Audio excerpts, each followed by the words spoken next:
gasto sa pag-iingat at pagtutulak ng droga na naayon sa RA 1965. Tayo ay may karapatang manahimik magsawalang kibo. Ano man ang inyong sabihin ay maaaring pabor o laban sa inyo sa anumang hukuman.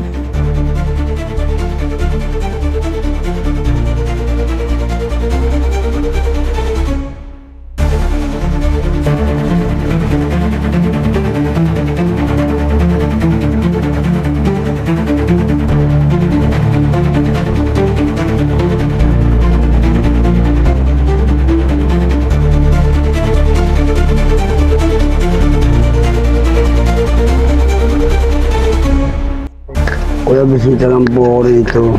Pero gumagamit ka na ito ng droga? Opo. Dumaan lang po ako rito para mga musta. Hindi po alam na ganitong mangyayari.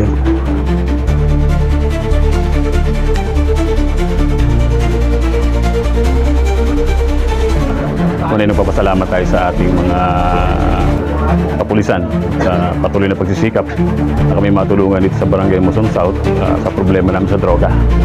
Ang mga ganitong operation ay patunay lamang na hindi tayo nagpapabaya sa ating tungkulin bilang ama ng Barangay Muson South.